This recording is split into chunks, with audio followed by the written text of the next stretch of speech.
think Liz loves money because she loves security. You want a man for what he can give to you, but you don't want him. I don't really get attracted to men. I just get attracted when they do something for me, like they're taking care of me. I believe one of Liz's biggest issues is her emotional unavailability. In my life, I'm not looking for a partner, or I'm not looking to be in love. Doesn't care about love, doesn't care about connection, doesn't care about emotion. She cares about being taken care of. All my bills he paid, all his time he spent with me. Anything I wanted, I did like this, and he bought it for me. My ex spent almost all of his money on me, so much that he got into debt. Man buying you things is not proof of your worth. It is simply a reminder of it. Still in the relationship, I don't think I was ever really in love. He told me, send me your PayPal. So I was like, okay, let me do it. Let's see what he does. And then he sent me $10,000, and he wanted like to have a relationship with me, and I kept saying no. And then he bought me a Rolex. Of all the information we have out there about narcissism, why are we still falling into the same traps of love bombing? And I know I'm gonna lose a lot of you guys because I just said that. In this video, I will tell you guys how you can get cheated on, because I just got cheated on. As a lot of you guys have seen, my ex-husband / fiance decided to send Snapchat messages to one of my fans. Girl said she was a fan of mine. She screenshot that with her other phone. She took a picture and she sent that to my friend. And that's how I saw it. I found out about this when I was 4 months pregnant. Hey guys, welcome back to my channel. Hope you guys are doing well. So I want to react to this video by the Wizard Liz. She is a very, very popular influencer here on YouTube. So I came across Wizard Liz a few years ago, actually through some of you guys. So a few of her followers came over to my channel and they were like, I came over here from Wizard Liz. She said that you are someone that she looks up to. And I was like, oh, great. So let me go and check out her channel, checked out her content. And I was like, wow, oh, okay, amazing. So Mrs. Liz, if you are watching this, I love you, girl. I'm so sorry what has happened to you. It is such an unfortunate situation, but I wish you well on your pregnancy. I'm not here to drag you. You are so emotionally intelligent, but you're a human and we all have blind spots. And one thing that I learned going to therapy so many years ago, I felt like I was the most emotionally aware person ever. I could tell you everything about what I do, why this is linked to my childhood, all these things. I could literally read myself to you like a book, but there were just some dots I could not connect by myself. And I guess that's what I'm here to do, not just for Liz, but for a lot of us women. Just connect some dots that are missing, because I know so many women look up to Wizard Liz and they think if she can be cheated on and she gives so much advice and she knows the game, then what the heck? That is fair and that is justified. But like I said, Liz is just a human being like the rest of us. There are just some things that we miss and certain patterns that we keep on repeating in our lives, and we actually just don't know how to change them. So that is what I'm going to attempt to do today. Connect some missing links for the sake of helping all of us, with the hope that all of us could benefit from seeing ourselves in Liz, because she's not the first and she surely will not be the last. I really took the time to reevaluate my own behavior, because I really believe that things happen to you to teach you something. I don't believe that God works against you. I don't believe that the universe works against you. I believe that the life is working for you. And if you can see things that happen to you as a way to teach you things, I think that's how you evolve the most. Like, you take a situation that happens to you, whether it's good or bad, and you extract the wisdom from it, and then you apply that to your life. That's how you grow. Like, we learn through relationships, we learn through friendships, we learn through our parents. That's how we learn in life. And if everything was good in life, you would probably not learn anything, or you wouldn't have the wisdom that you need to evolve in life.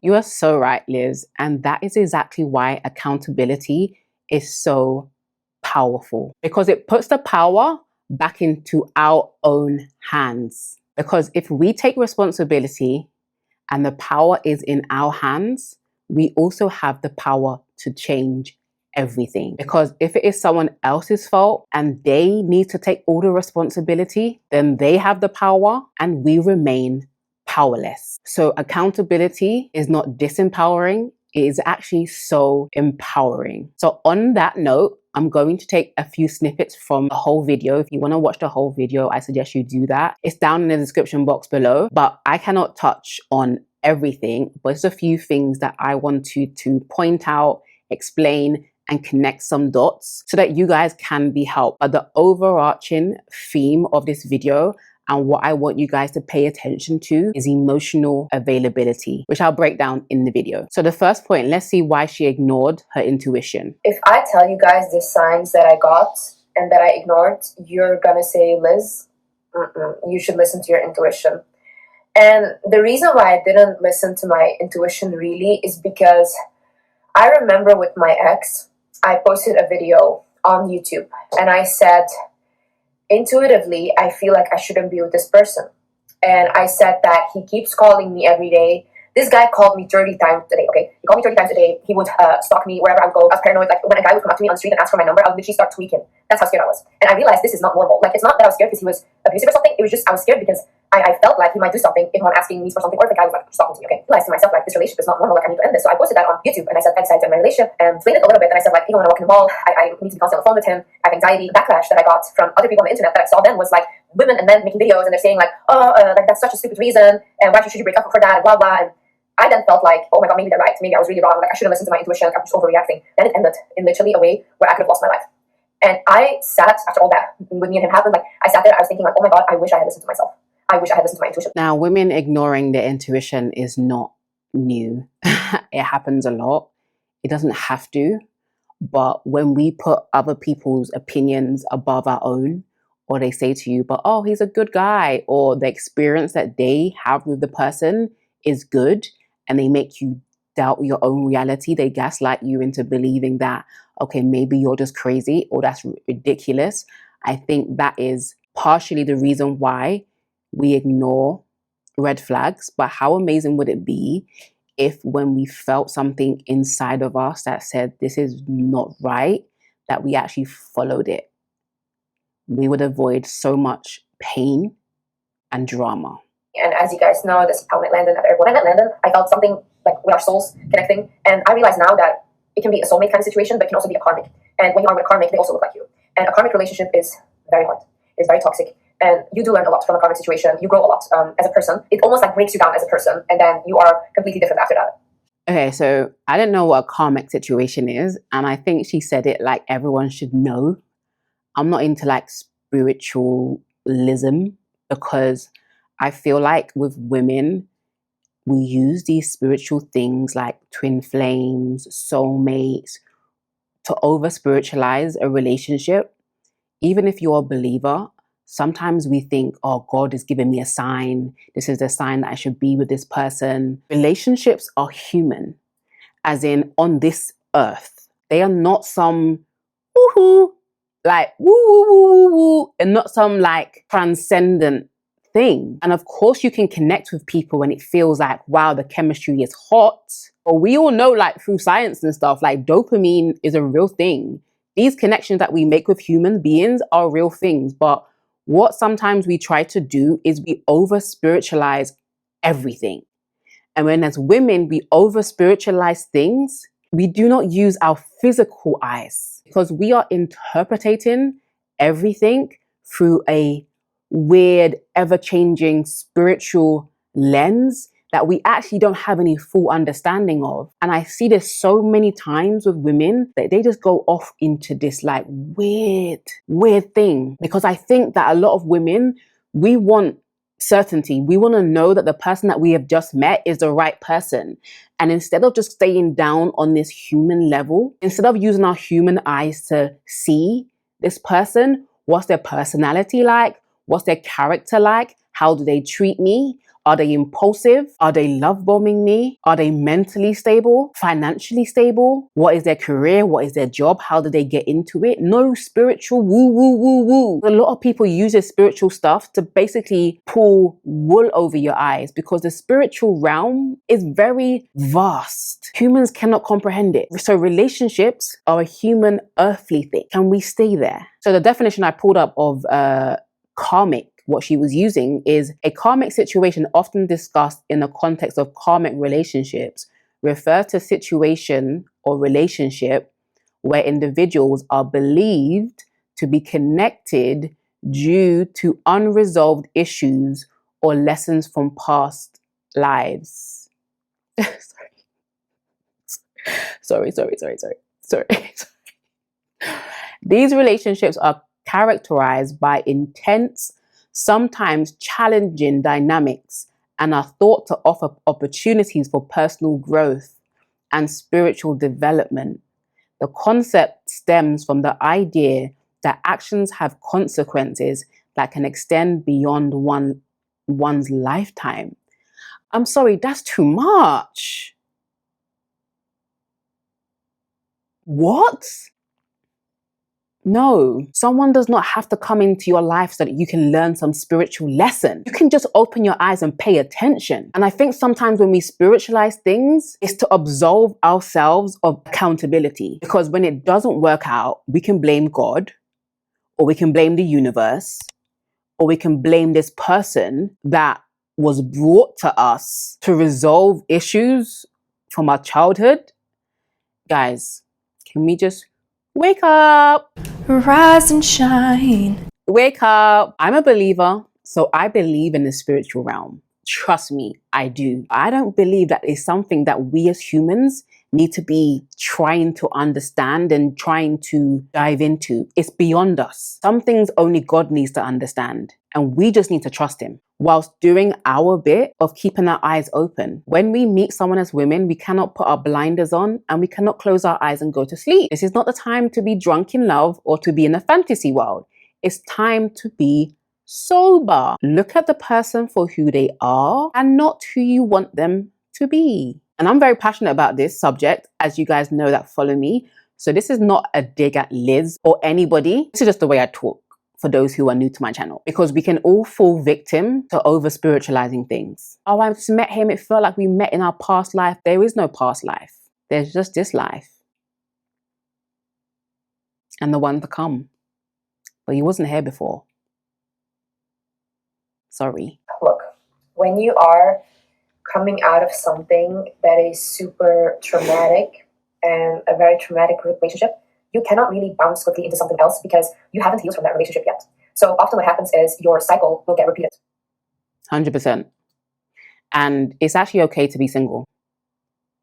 After a relationship ends, it's actually okay to be single. It's actually very toxic as people, humans, but especially as women, that we feel like we need to be in a relationship after one ends. Take your time. It's not a rush. It's not a race, because you will end up making the same wrong decisions. And you know that. Nothing in this video that I'm going to tell you, you don't know. You know this stuff. It's not rocket science. Sometimes the simplest things, we miss it. So I'm just here to remind you guys of what you already know and point it out. When I invited him to Breeny, I obviously had that thing still happen with my ex, and I was kind of getting over that, but I was just like trying to put my mind on other things. And Landon was really nice. Everything was great. He was very kind, super sweet, super gentle.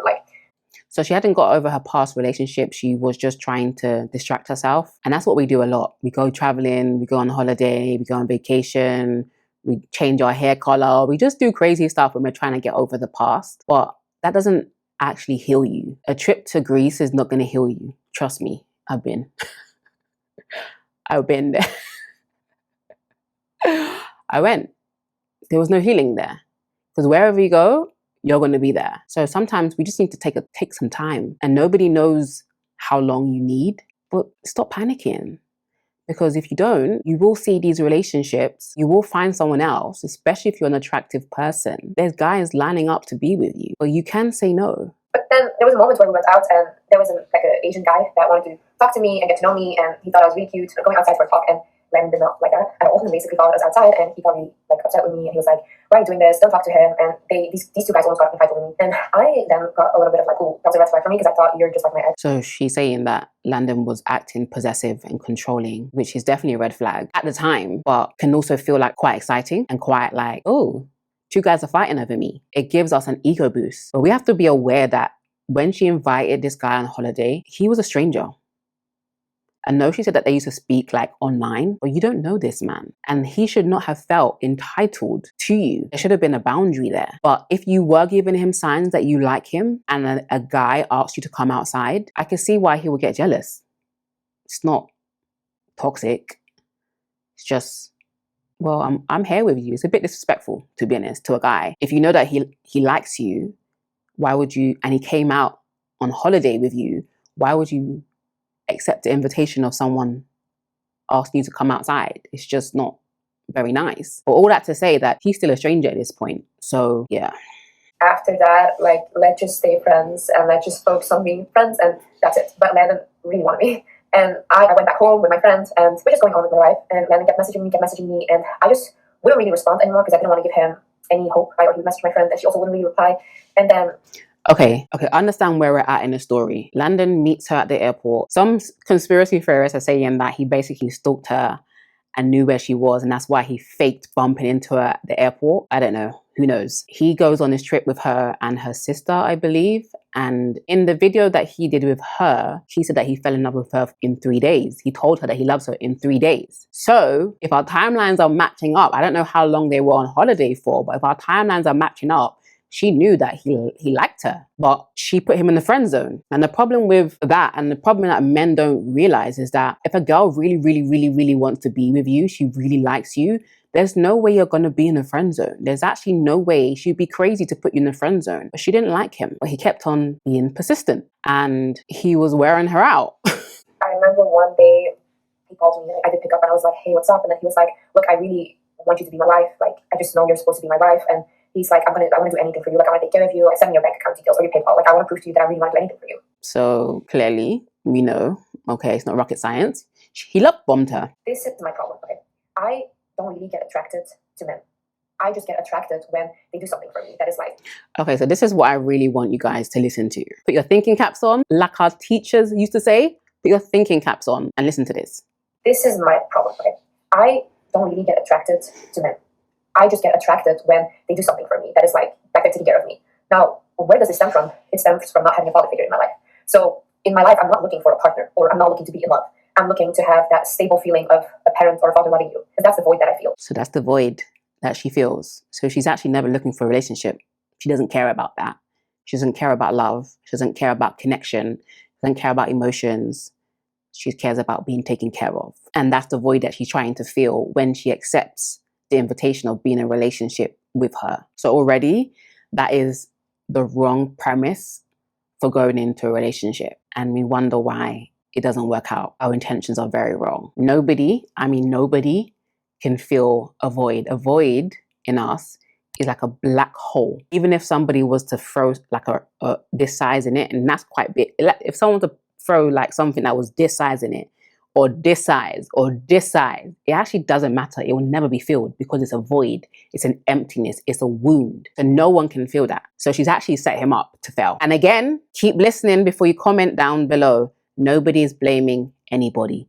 This is just an assessment. But then the issue is, obviously, in the relationship, I'm not that in love. She's not in love. Who would be in love with their father? No. Or a representation of their father? No one would. Well, you are supposed to love your dad.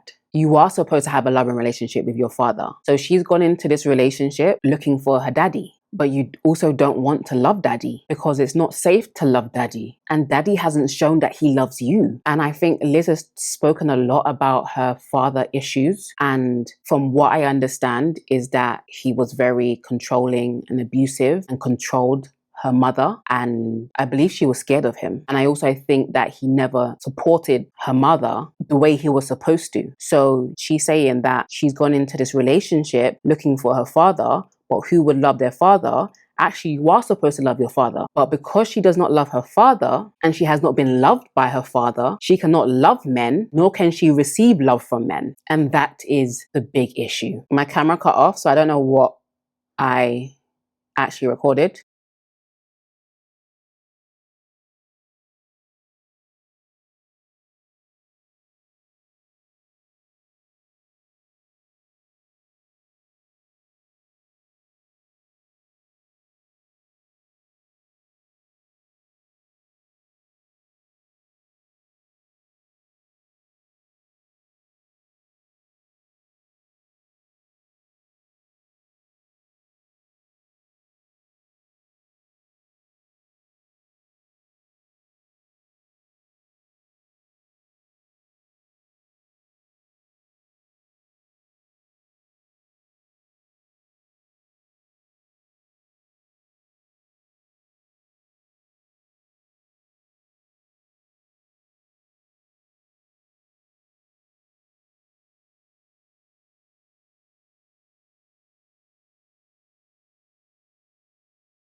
So in this video, she was speaking about her ex, but she was also speaking about Landon.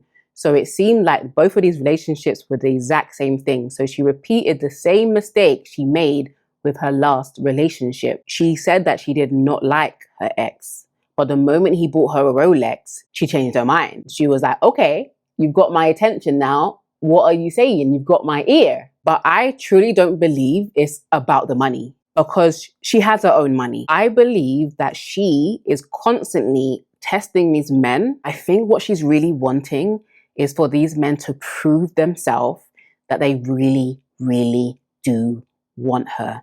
Prove to her that they really love her. Prove to her that they will be there and they will provide for her, which is actually coming from a place of fear. And what she's really afraid of is being seen and being loved. Them spending money or giving her money or buying her things is a form of validation. They are proving to her they want her, she's worth it, she is lovable, she deserves these things, and she can rely on them financially, which I think is a big thing for Liz. It's a fear of a man not being able to provide based on what her mum has experienced. But this already is coming from a place of fear and not of trust. So when that is the motivating factor for why you're choosing people, it is doomed to fail. Which is for me like, oh my God, like, oh, that's such a big gesture. So then I did give him a chance, but I'm still in the relationship. I don't think I was ever really in love. I saw him as my best friend. Sure. She was never in love with him. Sure. When I was growing up, I was not in love with young people or something. I had a crush on Dr. Phil. I had a crush on Simon Cowell. And I thought that was always so funny because my sister used to have a crush on Justin Bieber, but that's normal. But it's actually not funny. It's actually not funny to be a kid crushing on old man Dr. Phil, old man Simon Cowell. None of these men are attractive. They're all old, but they have power. And I believe her father had power, but he had power, but he had no love. But if you're afraid of your father, that means you are also afraid of love, real love, not superficial, I'll buy you a house, I'll buy you a car, but real love, being seen and valued for who you are, not what you do, not what you have, not how beautiful you are, but just by being you. So in that, you want a man for what he can give to you, but you don't want him. And if you are not seen for who you are, you cannot accept yourself for who you are. And therefore, you can never accept anyone for who they really are. Everything becomes a transaction, because to want a man is scary. To need a man is scary. So what do we do as women? We become self-sufficient. I don't need you. I want you. That is equivalent to telling a man, I don't need you. Because as humans, we want to be needed. We want to know that we can add value to your life, that we are accepted, that we are loved, that we are cherished, that we are special above everybody else. We are special. But when we are afraid of love and we are afraid of men and we become self-sufficient, we deep down still want love, but you cannot receive what you fear. I'll say that again. You cannot receive what you fear. And that's the mistake that a lot of us women are making. And that's what makes us emotionally unavailable. We are too afraid to commit because we have been hurt in the past. So if you've been cheated on in the past and someone comes into your life and they're not a cheater, like nothing in their bones. I know you guys maybe think it's impossible to find a man that does not cheat, but they are out there. But you will never be able to find that type of man in the state that you are in. In your emotional unavailability, you will never find that man. But back to what I was saying, if you've been cheated on in the past and a man comes into your life and he's a good man, cheating is not even in his nature, in his personality, in his thoughts. If you have that fear that one day he may cheat, you will build up these walls, these emotional walls that will not allow him to get close to the real you. Because if he gets close to the real you and you become vulnerable and he sees all the parts of you and he betrays you, you will be absolutely crushed. So you keep these walls up, you keep these barriers up, you keep testing him. But in your testing and in your walls, you're pushing him away. And that's how some men do end up stepping out, because they're trying to get through to you. But you're not there. You've checked out. You're emotionally unavailable. You may be there physically. You may give him physical intimacy. You may have sex, but emotionally, there's an aspect of you that you will never allow him to see, nor will you allow another man to see. And even though there's no excuse for cheating, there are reasons why it happens. And the reason why people cheat is not always because they are a bad person. When we as humans are hungry, we tend to steal. And I know a lot of young women are not going to like that, but take it from a woman that knows. This is not to excuse Landon or any cheater or the man that cheated on you, but there are reasons why when we're not getting what we need in a relationship, it opens us up to the temptation of something or someone else. And I know I'm going to lose a lot of you guys because I just said that, but it is the truth. I think that's my first mistake I made. Like, I didn't go in the relationship with the right intentions. I ignored my intuition from the beginning, where I thought, wait a second, it's not normal how controlling he is over me. And I felt that intuitively I shouldn't be with him. I should have stopped there. Even if he sent me a big amount of money, even if I did all of that, I should not have continued, and I should still have been friends. But I didn't. Yep. She went in with the wrong intentions. And the reason why she went in with the wrong intentions, even though she knew, is because there was still a need there. And he was fulfilling for a time that need to feel validated by how much money he was spending on her. And he's probably spent more money in the first week of knowing her than the last guy spent in the whole relationship. So now we get into that place of like, okay, he's better than my ex. And as women, we are always comparing our current to our ex to see how they fare. I always say this, just because a guy is better than your ex does not mean that he's the best for you. So in her case, a need was still there that he was scratching, which is the reason why she ignored her intuition. And then our relationship started, me and Landon, and I started taking him seriously, and he was genuinely too good to be true. That's how I would describe him. Like, the past year we were together, he did everything for me. And I'm not just talking money, I'm talking like time. Like, he would take 18-hour flights to come see me. All my bills he paid. Like, all his time he spent with me. Anything I wanted, I did like this, and he bought it for me. Every week I get flowers. Literally a dream guy. Literally a dream guy. He's not a dream guy. Even if he didn't cheat, and I heard that story, that is not a dream guy. He's crazy. But he kept on validating her. That is the reason why she stayed. But men don't do things without an intention. He's not going to do all of this for no reason. What did he want from you? He did all of these things to impress you because he knew and he saw that it was working. And I posted this reel, so let's listen to it. Here's my opinion. What the movies, what social media upholds and promotes and hails as love is just love bombing. The first act of a narcissist. So what we now deem as love and expect as love is actually just love bombing. Women especially have bought into the idea that real love looks like expensive gifts, expensive vacations, flights out the country, 10,000 roses, excessive attention, and excessive worship. Now the problem is, a narcissist can do that. A real man is not doing that. And it's not because he's cheap, and it's not because he's poor. It is because only a fool or a narcissist will do that much for a woman he barely knows. And because women have bought into the lie that this is what true love looks like, the narcissist realizes, oh, this woman can be bought.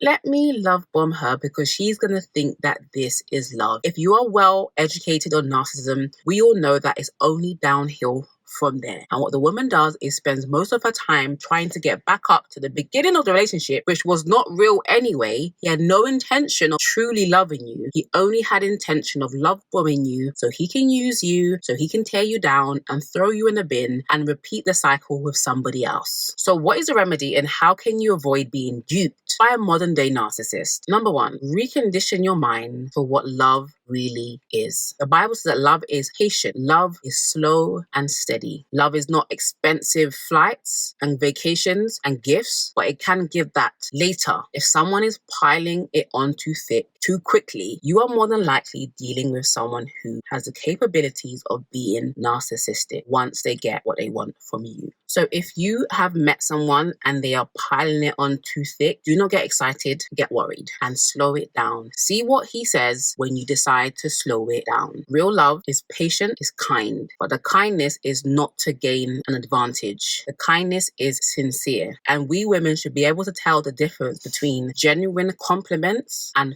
flattery. If a man barely knows you, there is no reason for him to be worshipping you. Now, real love, a man will spend his time, but it's not infatuation. It it is slow, and you get that treatment when it's earned. A narcissist will not make you earn it, which is why a lot of women think that it's true love. True love does not work like that. I'm so sorry. That's in the movies. But like I said at the beginning, the movies have sold you love as love bombing. If you don't remember anything I've said, remember, true love is patient and it is haste.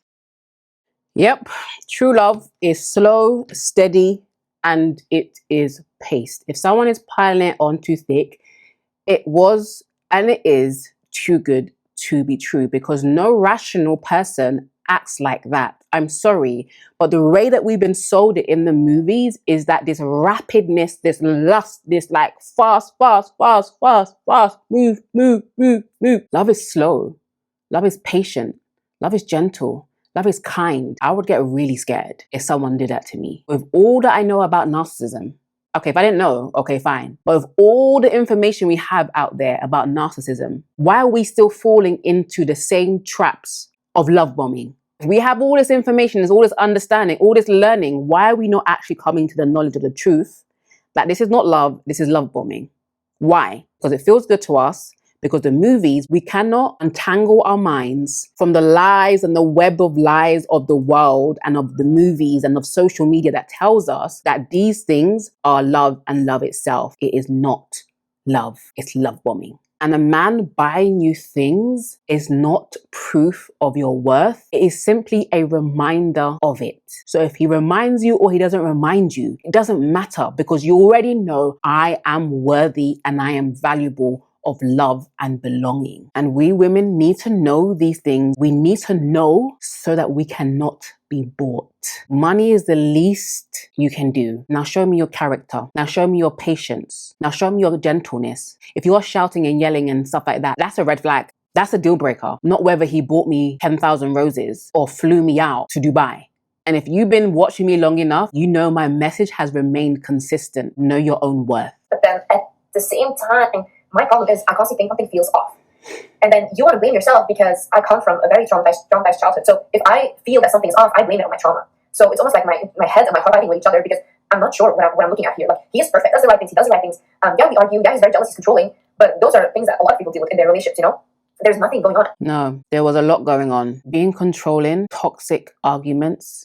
Like, everyone argues, yeah. But what are you arguing about? But the problem is, when we do not know what true love is, we don't even know what to look out for. We don't even know, and we cannot even discern what a red flag is. And we do not know what red flags to look for, because we don't actually know what a green flag is, because we have nothing to measure it against. So the perfect guy image that Landon was presenting was simply a smokescreen to hide and to cover all of their obvious incompatibilities. You're not compatible. She doesn't even like you, and you don't really like her for who she is. It's not a relationship to set up. And also with the cheating, like, oh my God, he never left my side. Never, ever, ever. Like, even if I would push him to go to the US, go see your family, he'll go for 2 days and he'll come back. Love bombing isn't just gifts, by the way. A guy can love bomb you with his attention. Oh, I'm obsessed with you. I don't want you to go anywhere. Come and stay at my house. I'm going to stay at your house. Like, be glued to the hip. That's also love bombing. And it feels nice, especially when you've been single for a long time. It feels nice. Oh my God, he actually really wants me. Does he though? You should be able to have autonomy in a relationship. Interdependence, not dependence, not codependence. His phone was always open. I knew his password, he knew my password. We had one phone that was connected. So his messages, his FaceTime, everything would get received on that phone, and mine too.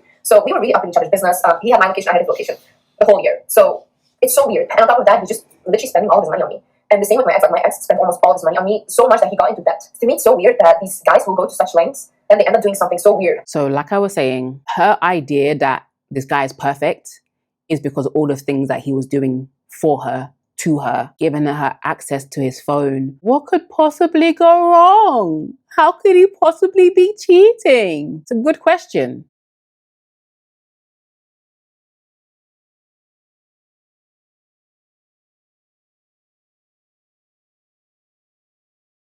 But a man going into debt because he's spending all of his money on you is not normal. It's not endearing. He's sick. Let me say it again. He is sick. That is a red flag, not a green one. And why, as a woman, would that turn you on? I'm the type of person in my relationship, if he's like, do you want to go here? I'm like, no. Do you want me to buy you this? No. Our goal right now is not to be buying and doing and shopping and all this stuff. We need to buy a house. We need to buy properties. You need to send money back home. When you love and care about someone, you don't want them spending frivolously, even if it's on you. That's not wisdom. And that should really concern you. Even if a guy has the money to spend, no, I don't want your money. Even after that happened, genuinely still wants to be together. He wants to be with me. He wants to have our family. And he told me, like, listen, I never wanted to leave you. That's not the thing why I did it. He said he did it because he's very insecure. And he is very insecure. I get it. He'll constantly tell me, like, that he's not good looking. And I'll constantly tell him, no, you are good looking. I'll always try to hype him up, but he would never believe it. And Landon also comes from a childhood where he was abandoned or he didn't get enough love from his parents. Why was he insecure? Because you don't like him. You said you wasn't attracted to him. He's not even your type. Come on, let's be real. Of course he's going to be insecure. No matter how much you tell him he's this and he's that, you don't even believe it. And he's insecure because he knows he was only loved for what he did for you. He had every right to be insecure because you did not love him. But you accepted the things that he gave you, the gifts and all the stuff, but you wasn't going to give him what he wanted. You couldn't give him the love that he wanted because you didn't love him. And when I was immature, I thought like a guy being insecure is his issue. I didn't realize how much in relationships, our actions as women, as girlfriends, as fiancées, as wives, can make someone feel insecure. And it's so funny because I used to say, if a guy said to me that his girlfriend is insecure, I would always say to him, well, what are you doing? I never had that same energy of myself. If my guy is saying he's insecure, now I check myself like, okay, what am I doing? Okay, this is how I'm not making him feel secure. It's actually our responsibility. And Landon also comes from a childhood where he was abandoned or he didn't get enough love from his parents. And of course, there are exceptions where there's nothing you can do to make someone feel secure if they don't want to feel secure. But there are also things that we do to make men feel insecure. Men grow up with not enough love from their parents or, for example, from their mom. Like my ex had that, and Landon, they love the chase. That's the thing. These type of men will love to chase you, but they don't love it when they have you, or they don't appreciate it when they have you. So I think when Landon first got with me, the fact that he could do all these things and buy me things and then win me over, and then eventually when I come to a point where I'm even can you stop buying me stuff because it's a little bit excessive, he would kind of get turned off by me. It's almost like, how they want someone to be constantly mean to them or dismissive of them or cold towards them. And my ex was the same way. Once I started being nice to him, once I started showing him love, he was the same way. He would drop his standards. He wouldn't like me as much. But then when I returned to being mean or dismissive, they love me so much and then they try to win me over all again. But then it's just a game. It is a game. But why is it a game? Do you know why people play games? Why you go on TikTok and you see on social media and women saying this and men saying this and saying this is the way you do it and this is how you trap her and this way you make sure he doesn't get this and make sure he doesn't. Do you know why we do these things? Do you know why we play these games? It's because we are afraid of love. We are afraid of actually being seen and accepted for who we are. We are terrified of love. That's why we play these games, set up these traps, test her, test him, make him feel insecure, make her feel insecure. Don't get too close. Don't say I love you first. These are all games we play. We're so afraid of being loved. So afraid, terrified of love. Why was he doing all these things? Because he likes the chase. He's used to the chase. And there's a high, there's a dopamine that comes with the chase. Some men are in love with the chase. That's why you see a man get out of the mud, pull himself up by his bootstraps, achieve. Now he's got 1 million, and he's got 10 million, and he's got 100 million.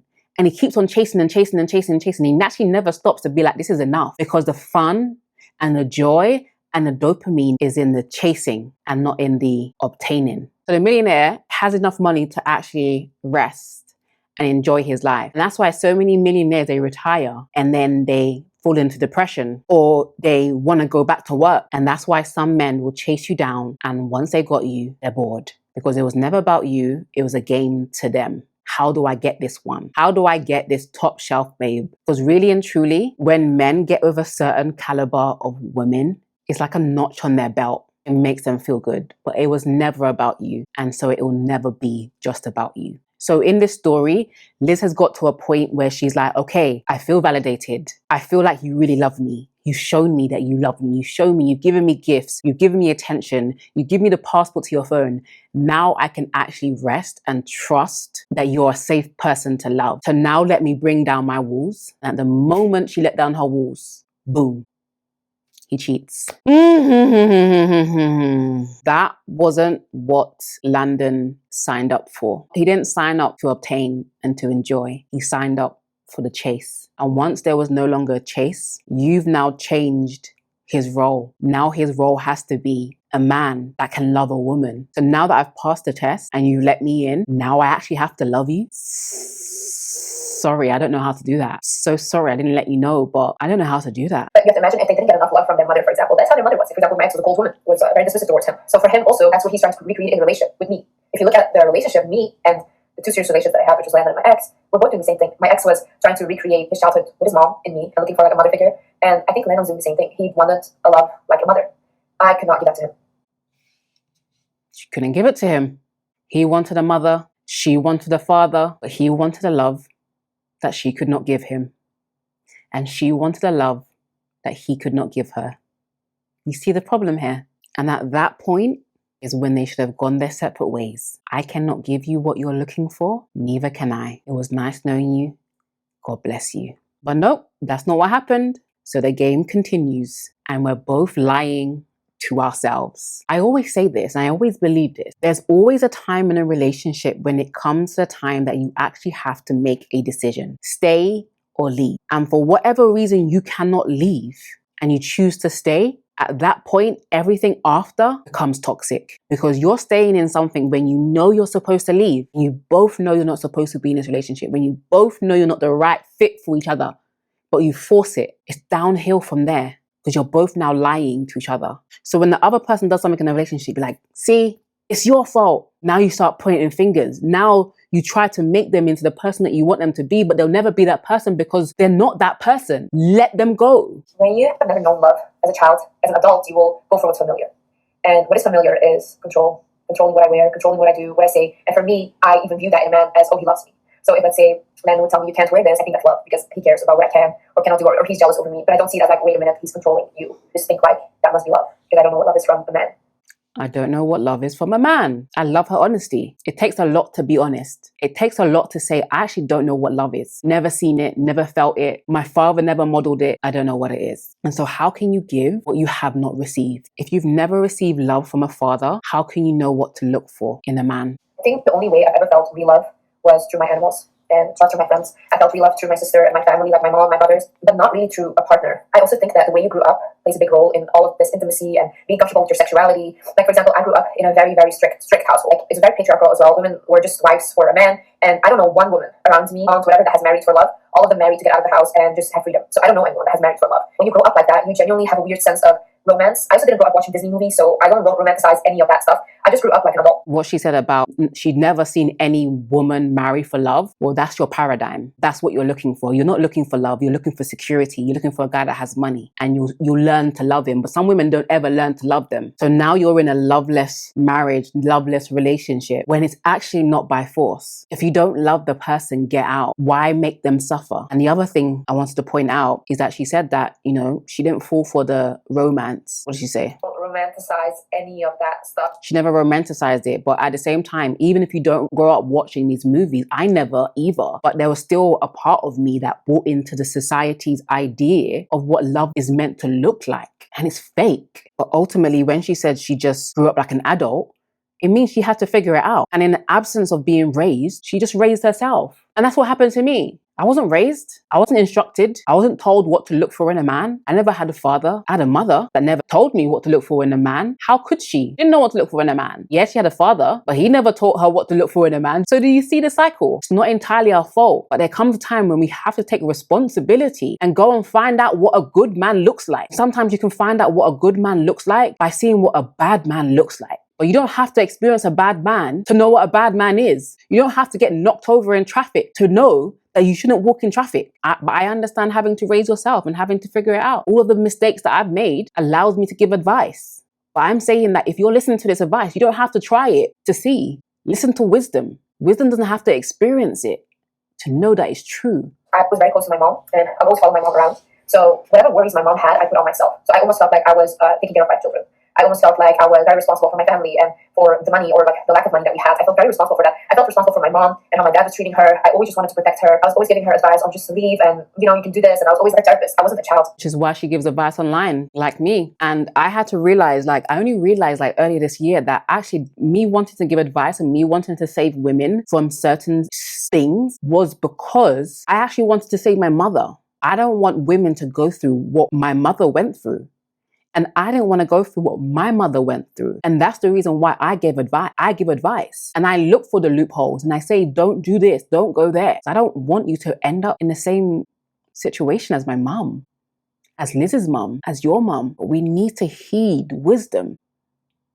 No matter how hard it feels to do the right thing, we've got to do the right thing. And I think now that I'm pregnant, I don't want my child to for 1 second have to worry about me. I think every child deserves a childhood. And I think the trauma that you experience from your parents really shapes you as an adult. And it's so hard to get rid of these things. And you are really left with like lifelong healing. Yeah. It's true. What she's talking about is called parentification. And parentification is a type of family dynamic where a child takes on responsibilities and roles traditionally held by a parent, either practically or emotionally. This can involve fulfilling household tasks, caring for younger siblings, or providing emotional support for parents.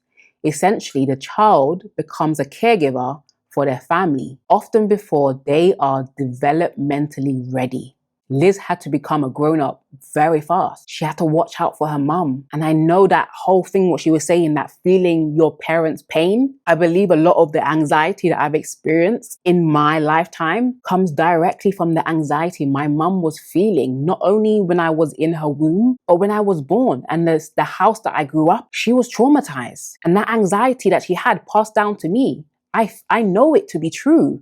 So these are some of the concepts of parentification. So a child being expected to provide emotional support to a parent, mediate arguments, or keep family secrets. Parentification can lead to anxiety, depression, lower self-esteem, and difficulty with relationships in adulthood. It can hinder the child's social, emotional, and cognitive development as they miss out on age-appropriate experiences. Children who have been parentified may struggle with setting boundaries, maintaining healthy relationships, and trusting others in adulthood. And that explains why you're the way you are. That explains why Liz is the way she is. And that explains why I am the way that I am. And her inability to let her guard down and her walls down is because of these trust issues. If you have had to be the parent in childhood, if they're trusting in you, who are you supposed to trust? If they need your help, who's going to help you? And so we become hyper independent as a response to what we were lacking. But then when a relationship comes along where you don't need to parentify him, where you don't have to look after him, now your walls need to come down. So I have noticed that in both of my relationships, the minute I got really successful or they realized how much money I made, the relationship issues start and we start behaving very, very differently. I think it's very hard for successful women to date because a lot of men will view these women as competition. Even successful men, they will just see you as a competition and they would much rather prefer a woman that isn't as successful because it doesn't hurt their ego. Now that's a fact. Of course, he's going to feel insecure if how he got you was through providing for you through financial provision. If you can do that for yourself, now he's disposable. Now he no longer feels that he has anything that will attract you to him. And the last thing men want is to be disrespected. And this is not to blame women. I'm just saying this is what happens sometimes. When a woman starts to earn more money than her man, it's very easy for her to become disrespectful. Not intentionally, but you just kind of be like, well, I don't really need you. Like, why are you in my house? Why are we going on holiday together? I can pay for myself and go by myself and have a better time. And that's when you actually start to realize that you actually don't even like the person. When you can do for you what they were doing for you, what's the need for them? So it's true. Of course, they're going to feel disposable and they're going to feel insecure. Because if that's all he can offer, now you can offer it to yourself. What the heck do you need him for? What does he do now? What value does he add? None. Because he never added value apart from monetary value. I went from making nothing to all of a sudden like making 20K, now making 40K, now making 70K, and then more. And then he's seeing that. He's seeing how much I'm growing and how fast. And for him, then to me, he was like, I feel like I can't do anything for you anymore. I feel like you make too much money. And he said like, I'm not comfortable in the position where you're making more money than me because he's like, I don't think I can impress you anymore. So then also like our relationship dynamics started to become very weird. They feel most comfortable when they can provide and you kind of need them. But once if they're not that emotionally advanced or never had to really focus on their emotional side because, the patriarchy tells men just to go to work and that's it, and you can find family or whatever. But these days we have women that are so successful, and then now men are kind of like, okay, what can I offer this woman? Because I have never had to develop myself any further than just go to work and make money. Yeah, exactly. But that's all you wanted from him anyway. You didn't really want his emotional side. And women, we do say we want a guy that's emotional. When they become emotional, we're like, get out. What are you doing? Be strong. I'm a woman. I'm strong. We say we want a man that's developed emotionally. If men were developed emotionally, they wouldn't be with half of us. Because women, we're trouble. We are troublemakers. coming from a woman, we are troublemakers. So we want a man that is so evolved, emotionally intelligent. But that same emotionally intelligent guy is going to call you out on your BS. Ask me how I know. Man sees that you don't need him for financial, then what else can they really offer you? We already talked about when a man feels like he's not needed, but what she's saying is that I don't need you. What women say to men is that I don't need you, period. If you're only relying on a man for financial stuff, then you actually don't need him, which is true. So why do you want to be in a relationship with him? You don't. I think I should be working on really what I want, on my sexuality, on becoming comfortable with my sexuality, on becoming comfortable with intimacy, because that's a big trauma. Like growing up, even if you were around a man, you could literally get like unalived. That was a whole culture that I grew up in. Like honor killings for girls are so normalized. You are not allowed to date. You are not allowed to do anything that's feminine, and you are ruining the family's reputation. So when you grow up like that, how can you even like men? Like genuinely, how? Because you are scaring these girls from a young age of men. Okay, and I'm gonna admit most men are scary, but not all men are scary, and they're still good men. Well, how are you raising children to be afraid of another gender, and then you expect them to marry them and just be normal with them? That's not gonna be a healthy relationship because they never even got to experience being with them. It's true. And most women are afraid of men, and most men are afraid of women. And that's just it. But she actually raises a really good point. Like in certain cultures, men are to be feared, not loved. And you can't bond with someone that you're afraid of. It's just not possible. So she has a good point. I really stopped isolating myself because this is what I do. Okay, I get into a relationship, I isolate with my partner, we don't leave our house, and we just stay like that. Like same with my ex. I would not leave, I would not make friends. Like I would just spend all day with him every time. So I isolate myself on purpose because I think I feel safe when I isolate myself. That doesn't make the relationship healthy. It becomes such an unhealthy, boring relationship because you're literally like a 70-year-old couple. Same with them, then we just isolated, constantly. And then I honestly felt like, you know, like finally, I felt like I can now go and travel, and I wanted to do those things. So then I took my sister, we traveled all over Europe, we had the best time. Like I had such a great summer. And that also is a form of codependency. You're supposed to have your own life. And that's why when a relationship ends, you do feel like, finally I can go back to me and me, because that person becomes a weight to you. And if you are so codependent and you're spending all your time together, you actually live in, like she said, like a 70-year-old couple. You're experiencing everything so fast. What else is there to look forward to? But if you have your own life, he has his own life, you guys come together in a healthy, interdependent relationship and not a codependent relationship, your relationship will last longer because you're not acting so desperate. She says she feels safe when she's by herself, but she does strike me as an introvert. But that also is a coping mechanism. And so the definition of codependency is a dysfunctional relationship pattern where one person excessively relies on another for their self-worth and identity, often at the expense of their own needs and well-being. It's characterized by a tendency to prioritize the needs and problems of the other person, sometimes to the point of enabling their unhealthy behavior. This can manifest in various relationships, including romantic, family, and friendships, because you don't know you. When you're in a codependent relationship, you don't know you don't like you need that other person to validate your existence. And that's why you need to spend so much time around them. And this is why women complain about losing themselves in a relationship. You actually can be in a relationship without losing yourself in that sense. There is a losing yourself in a relationship, but you guys both become one. But my auntie and uncle have been married for over 35 years now. One of the advice they gave me is that you need to have your life, his life, and your life together. You both have your lives, but you also have a life together. And a lot of women, they lead their life and just become enmeshed in the other person. And that's why it always goes south, because you don't have a sense of self and identity. And that's where codependency kicks our ass. You can be in a very healthy relationship without being codependent. Codependency is not relationships. When you start ignoring your purpose or you start ignoring what you're meant to do, then God will force you out of the situation. If you don't listen to the signs, if you don't listen to all these things that God is telling you or showing you, you will be forced out of that situation, and that is really painful. Yep, true. She's very, very wise. Very, very wise. Liz, she'll figure it out. She has to let down those walls, and she has to actually be really healed so that she's not repeating these same mistakes over and over and over and over again. Because like I said at the beginning of the video, you can be self-aware, but have blind spots. And it's not the self-aware parts, the things that you do know that trip you up. It's the parts that you don't see and you don't know, and you don't know how to change. Because we can have all of this knowledge, but if we don't know how to, we end up in the same cycle. But I believe one of Liz's biggest issues is her emotional unavailability. She's not available for love, so she can't find it. She can't give it and she can't receive it. Marriage and having children is a very big step. It's not something that should be glamorized because it's not that easy, not for a woman. And I don't think that when a woman gets into a relationship with someone that is not contributing anything financially, I don't think that's a fair relationship at all. Say like, oh, she's just a gold digger. I love money. I will always love money. I love money.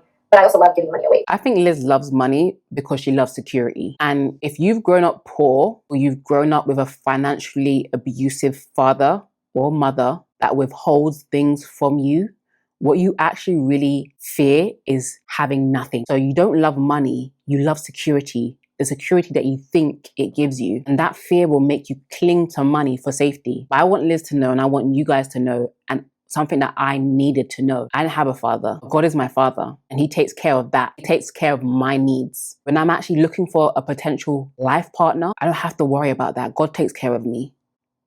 I can now open my eyes to true qualities of a man beyond his wallet, beyond what he can do for me. And I can actually look for the qualities of love, joy, peace, patience, goodness, faithfulness, meekness, and self-control. That's what we need to be looking for in our men. And so to summarize this video, I think, speculating, the reason why I believe that Landon cheated is because he was emotionally unavailable and she was emotionally unavailable. And they were not living like a real couple in a sense of real deep connection, emotional intimacy. Like she said, they became best friends. And that's the same as becoming a roommate when you're married. Nobody wants that. You want to be able to connect emotionally, physically, mentally, without walls and without guards up. You want to be able to connect with the person that you love. But you also have to have love to be able to connect, and they didn't have it, unfortunately. And so it has nothing to do with her looks, why she was cheated on. Had nothing to do with her fame, had nothing to do with it. He was missing something he wasn't finding. And he should have just been man enough to say, look, need more. Maybe he couldn't. Maybe he just didn't want to be with her after he had chased her down and got her. And I wouldn't want to be with someone that doesn't love me. So I feel like it was a lose-lose situation all round. And I just want to round up this video talking about what emotional availability is. Emotional availability refers to the capacity and willingness to engage in meaningful emotional exchanges with others, characterized by openness, vulnerability, and empathy. It involves being present, attentive, and responsive to the emotional needs of others, as well as sharing one's own feelings and experiences. In essence, it's the ability to form deep, trusting connections and build healthy relationships. And that's what we all need, to be emotionally available to connect with the other person. Not on a superficial level, on a level of love. Until we as women are healed, not healing, healed the trauma of our past, which means taking personal responsibility. You can't keep blaming the past. You now need to take hold of it and be like, okay, this happened to me. I didn't have an example of love. Let me go and find an example of love. And my greatest example of love is, my God, sending Jesus, his only son, on my behalf. That's love personified in person, in the flesh, to die for my sins. I found love. I know what love is. Love is sacrificial. Love is giving. Love is forgiving. And yeah. So Liz, you're still young, still beautiful. Work on being beautiful inside. I don't know why I'm saying she, but I don't know, I think it's a she, but your child will teach you so much about love. She will open your heart. He or she will open up your heart in ways that you couldn't imagine. And you will be fine. You'll figure out. The child will show you unconditional love, and you don't need to feel pressure or to feel shame that, you know, you gave all this advice based on what you know, and we don't know what we don't know. Your focus should be on healing. You know, take people on that journey, show them what you're finding, because you're very, very wise. But all of this stuff that teaching women to be playing games and stuff, I don't think that's all she teaches women. I haven't watched enough of her content to see that, but teaching women to be selfish is not the way. We need to start teaching women to be discerning, choose the right person, and when they choose the right person, to let down our walls so we can love and truly be loved. Because that's what every human person wants. And could it be that the reason why you, my dear viewer, are still single is because you're actually not emotionally available for someone to come into your life? You may still have father wounds, you may hate men, you may fear men. But like I said before, cannot welcome what you fear. You will not run to what you fear. You will run away and you will close off your heart and you will say, it is better to be single. Is it better to be single than to be with someone? Maybe, but it's definitely better to be with someone that loves you and that you love than to be single. Ask me how I know. But that's the end of today's video. I have some client spots open if you want to book a coaching session. I've got an hour or 2 hours. I'm getting booked up so fast. So if you have a decision that you are trying to make and you need some unbiased wisdom, hit me up down below in the description box. I've got my coaching days available, and I'll see you guys in my next video. Stay safe, guys.